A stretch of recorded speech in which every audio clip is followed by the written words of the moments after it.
The Denver Broncos officially signed Talanoa Hufanga. They've got their new starting safety, so the question becomes, what do they do with their old starting safety, PJ Locke?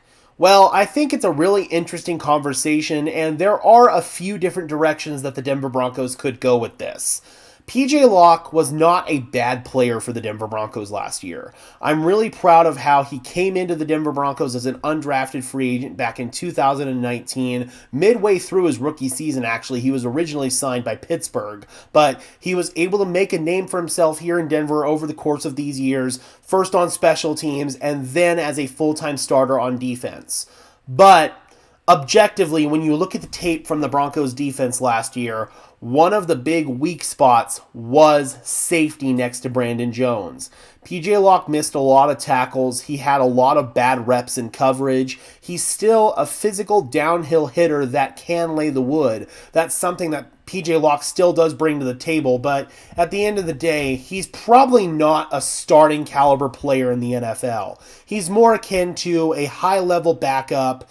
Maybe you can start playing him again on special teams, and that's certainly an option for the Denver Broncos. They could keep PJ Locke on his current deal as a backup, or they could find a way to restructure him and keep him here as a backup. I certainly wouldn't hate that, but I can also understand where PJ's coming from here. He probably wants to move on, and he probably wants the opportunity to start somewhere. So what would it look like if the Denver Broncos were to cut PJ Locke? I want to go ahead and bring in this tweet from Chris Thomason. PJ has a non-guaranteed base salary of about $3.5 million for 2025, the final year of a 2-year contract he signed last March. If he were to be let go, the Broncos would have a salary cap savings of $4.19 million and incur just $1 million in dead money. I gotta be honest, man, I think this is kind of a no-brainer. You take the $4 million and you cut PJ Locke. That's a couple of players that you can sign that can go towards rookie reserves, and that'll give you some extra money in free agency. So I think that just makes a ton of sense, man. You cut PJ Locke and you get that extra $4.2 million. You could trade him in theory, but I don't know who out there is going to give up draft capital for PJ Locke. Maybe if there's some team out there that's desperate enough for a starting safety, but we've seen the safety market and free agency be pretty active today. I don't think that PJ Locke would net the Broncos any significant draft compensation. The greatest compensation they would be able to get by moving on from him is the $4 million in cap savings. That's a no-brainer for me. I think PJ Locke is probably destined to get cut, and I think it's going to happen sooner rather than later.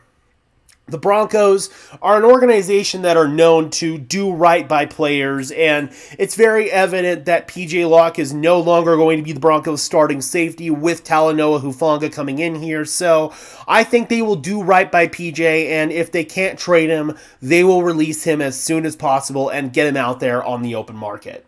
All right, guys, let me know in the comment section below, what would you do with PJ Locke if you were the Broncos?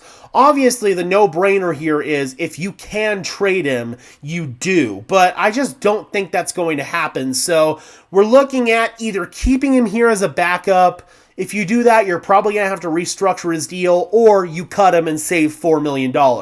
That's the move I'm making, but let me know your thoughts in the comment section below, Broncos Country. I would love to hear from you, as always. Be sure to leave a like on this video as well as subscribe and ring the bell so these videos appear in your notification feed. I would really appreciate it, guys. It'll let you know as soon as the Denver Broncos make a transaction. We are here all day long, waiting for the Denver Broncos to continue to make moves. All right, guys, and until the next signing, I'm your host, Gage Madrid, saying peace out.